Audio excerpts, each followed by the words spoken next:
मौजूद सामीन, मैं मुश्ताक अहमद वानी, असिस्टेंट प्रोफेसर शोबा उर्दू, बाबा गुलाम शाह बादशाह यूनिवर्सिटी राजौरी, जम्मू व कश्मीर, आपकी खिदमत में अपनी एक तहरीर करदा कहानी कारे बेकारां पेश कर रहा हूँ। मुझे उम्मीद है आपसे गौर से सुनेंगे। हेलो हेलो, आवाज़ नहीं आ रही है। पता नहीं नेटवर्क की प्रॉब्लम है या मेरे मोबाइल फ़ोन ही में कोई गड़बड़ है। सुखनवर कमरे से उठकर झुंझलाते हुए बाहर लान में आए। बग़ैर नाम के कोई उनसे बार बार मोबाइल फ़ोन पे बात करने की कोशिश कर रहा था, मगर उनकी स्क्रीन पर नंबर तड़पता हुआ गायब हो जाता और वो हेलो हेलो करते रह जाते। उनके हाथ से मोबाइल सेट कई बार नीचे गिर जाने की वजह से उसकी स्क्रीन मुख्तलिफ जगहों से टूट चुकी थी, इसीलिए वो किसी का फ़ोन रिसीव नहीं कर पाते थे। इस सूरत में उन्हें खुद ही अगले को फ़ोन करना पड़ता था। आज जब फिर किसी का फ़ोन आया तो वो हेलो हेलो करते हुए एक दो बार कमरे से उठकर बाहर चले गए, लेकिन इसके बावजूद वो कॉल रिसीव नहीं कर पाए तो उनकी बीवी मुशर्रफा बेगम की पेशानी पर शिकने सी उभर आईं। फिर वो बड़े तुरुश लहजे में कहने लगी, नया मोबाइल सेट खरीदें, इसे कहीं फेंक दें ताकि रोज़ रोज़ के दर्द-ए-सर से आप बच सकें। तुम अगर चाहती हो तो नया मोबाइल सेट खरीद लेता हूँ और ये सेट किसी को मुफ्त में दे दूँगा। मुशर्रफा बेगम ने किसी हद तक तबस्सुमामेज़ लहजे में कहा, हाँ, ताकि किसी और के लिए भी आपका ये मोबाइल सेट दर्द-ए-सर का बाइस बने। जो चीज़ आपके काम की नहीं रही, भला वो किसी दूसरी के क्या काम आएगी। सुखनवर अपनी बीवी की बातें सुनकर लाजवाब हो गए। वो दिल ही दिल में सोचने लगे कि शीशा हो या दिल हो, आखिर टूट जाता है। मोबाइल सेट हाथ की चीज़ है, जितनी मर्जी कोई एहतियात बरते, हाथ की चीज़ आखिरकार हाथ से गिर जाती है। तब उन्हें वो ज़माना याद आया जब मोबाइल फ़ोन नाम की कोई भी चीज़ ईजाद नहीं हुई थी। अपने पराए दोस्त व अहबाब एक दूसरे को ख़त लिखते थे। उनके खतूत में उनके खलूस व वफ़ा और प्यार व मोहब्बत की खुशबू रहती थी और लोग डाकिये की आमद पर खुशी से झूम उठते थे। ज़िंदगियों में सुकून हुआ करता था और आज की तरह साजिशों के कारोबार नहीं हुआ करते थे। सुखनवर अपने माजी के औराक पलट रहे थे कि इसी असना में मुशर्रफा बेगम ने पूछा, किन ख्वाबों और ख्यालों में आप खोए हुए हैं? मैं कह रही हूँ कल ही नया मोबाइल सेट खरीद लें। आजकल तो एरे गेरे नाथू खेरे के हाथ में 8-10 हज़ार रुपये का मोबाइल सेट नज़र आता है और आपने बस वही पुराना ठिक कर रखा हुआ है बदशक्ला जैसा। अपनी हैसियत के मुताबिक अच्छा सा मोबाइल सेट खरीद लीजिए। खरीद लूँगा, तुम तो मेरे पीछे ही पड़ गई।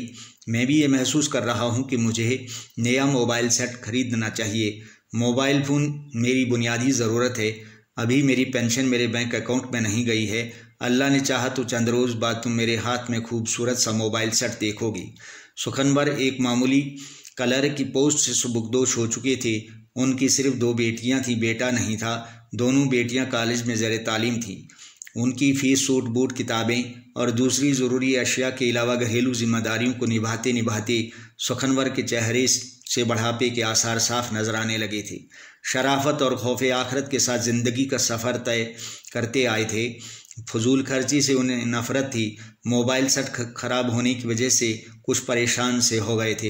एक हफ़्ते के बाद जब उनकी पेंशन उनके बैंक अकाउंट में चली गई तो उन्होंने अपनी बीवी मुशर्रफा बेगम से पूछा, मुशर्रफा, किस कंपनी का मोबाइल सेट खरीदूं, तुम्हारी क्या राय है? मुशर्रफा बेगम ने कहा, सैमसंग गैलेक्सी का ख़रीद लीजिए, बहुत अच्छा मोबाइल सेट है। मेरी सहेली रूपा के शौहर ने भी वही ख़रीदा है, 15,000 रुपये का है।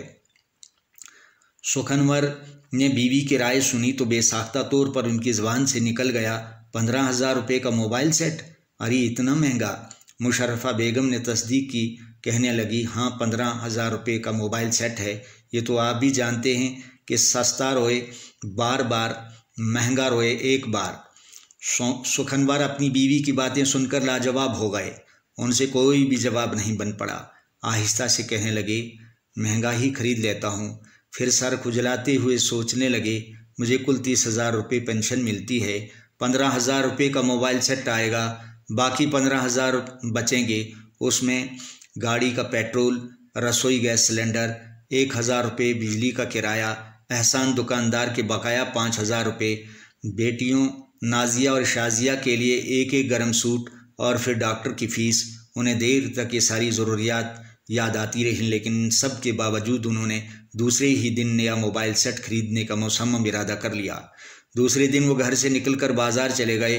शहर के वस्त में उन्हें मोबाइल फ़ोन की एक बड़ी दुकान नज़र आई। वो उसमें दाखिल हुए और दुकानदार से सैमसंग गैलेक्सी फ़ोन खरीदने की बात की। दुकानदार ने उनकी पसंद का फ़ोन पेश कर दिया।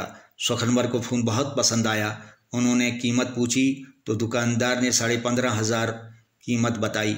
उन्होंने न चाहते हुए भी अपने ATM कार्ड से 15,500 रुपये अदा किए। अपने पुराने मोबाइल से सिम निकाली और नए मोबाइल सेट में डलवाई और मोबाइल सेट लेकर घर चले आए।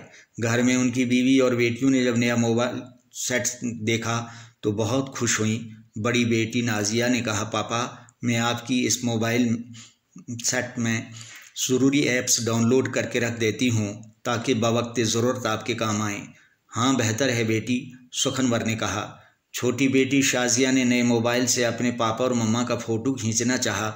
उसने माँ से कहा, मम्मा मैं आपका फ़ोटो पापा के साथ बाहर लान में खींचना चाहती हूँ, बाहर लान में चलिए। सुखनवर अपनी छोटी बेटी के इशरात पर मुशर्रफा बेगम के साथ अपने नए मोबाइल सेट से फ़ोटो खिंचवाने के लिए बाहर लान में आए।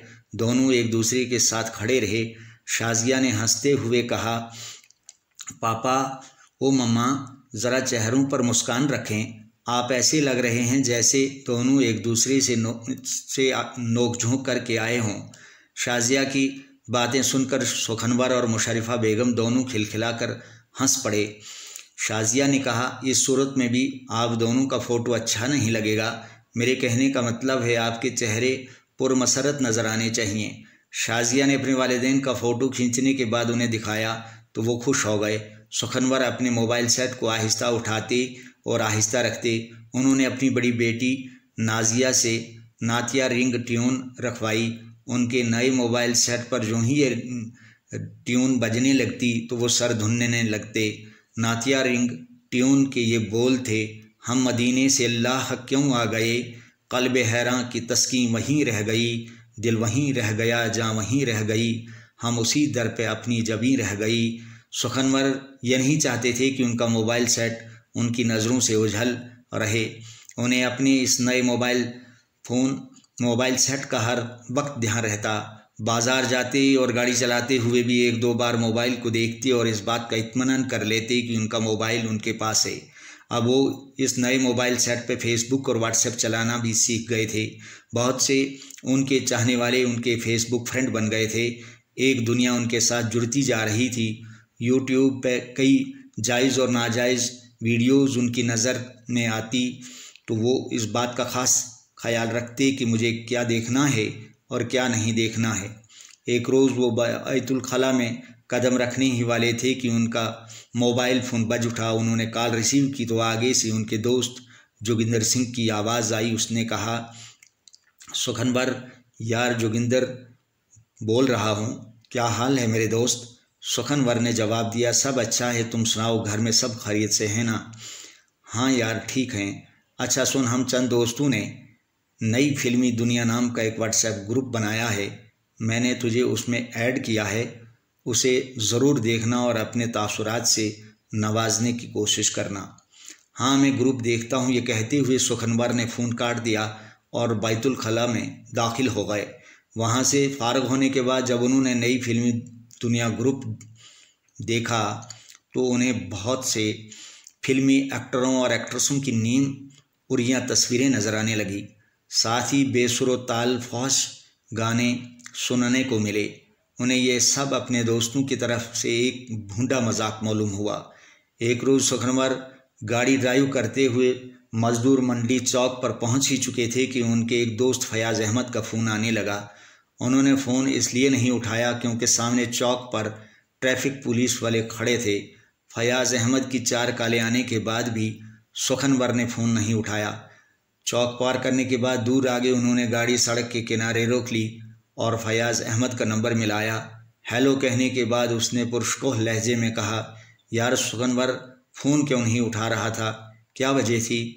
सुखनवर ने जवाब दिया, दोस्त मैं ड्राइव कर रहा था और ट्रैफिक वाले सामने खड़े थे इसलिए फ़ोन नहीं उठा पाया। फयाज़ अहमद ने कहा, छोड़िए कोई बात नहीं। हाँ सुखनवर, मैं इसलिए फ़ोन कर रहा था कि हम चंद दोस्तों ने हंसी फवारा नाम का एक व्हाट्सएप ग्रुप तैयार किया है, मैंने उसमें तेरा नंबर ऐड किया है। ग्रुप बहुत ज़्यादा मुतासर कुन है, उसे देख लेना। हाँ कमेंट्स ज़रूर करना। सुखनवर ने जब ग्रुप का नाम सुना तो हैरान रह गए। फयाज़ अहमद से मुताज्जिब अंदाज में पूछने लगे, यार हंसी फवारा ग्रुप ये कैसा ग्रुप होगा? फयाज़ अहमद ने हंसते हुए जवाब दिया, देख लेना, तुझे बहुत मज़ा आएगा।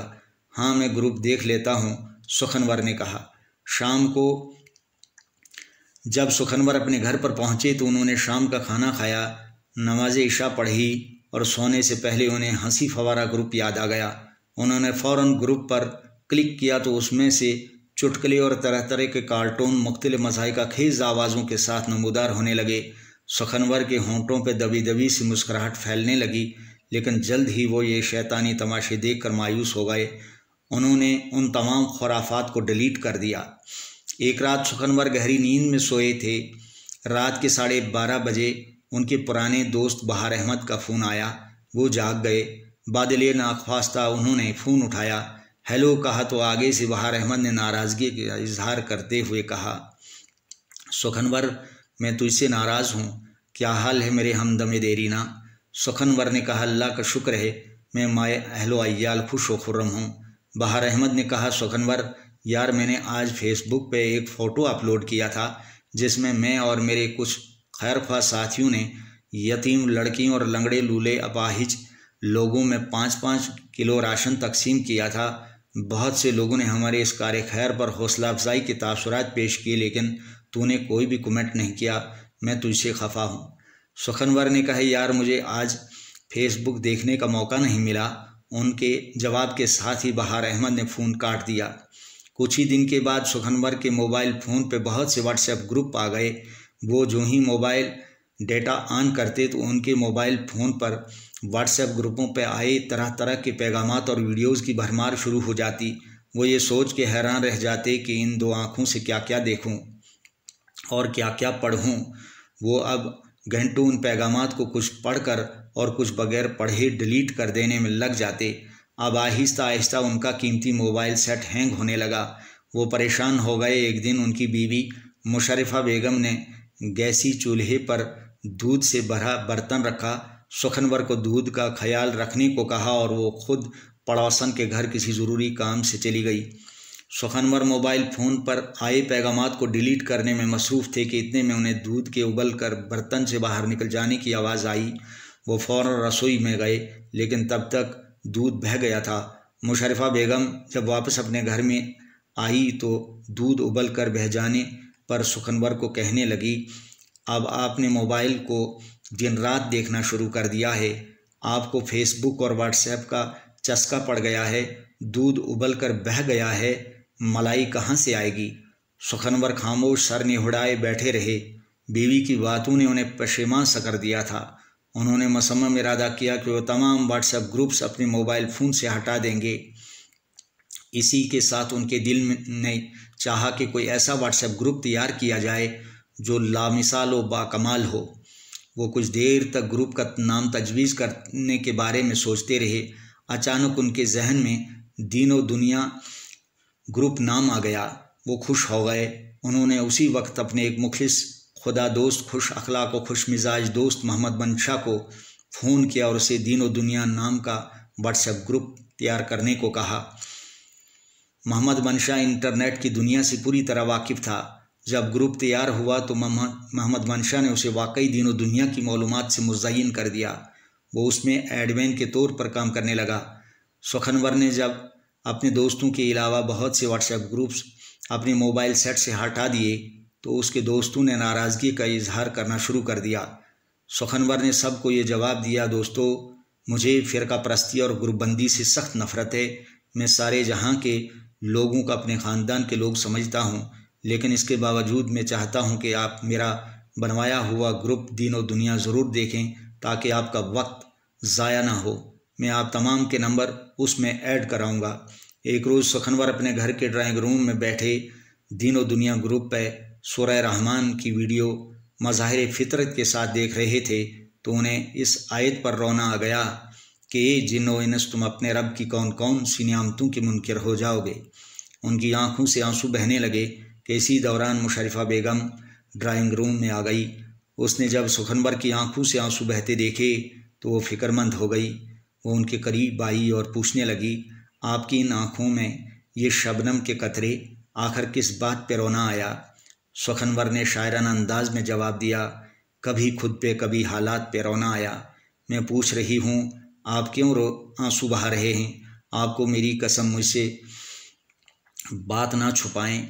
सुखनवर ने कहा, मुशर्रफा मेरी ज़िंदगी मुझे कब्र की तन्हाई और तारीकी याद आ रही है। शुक्रिया।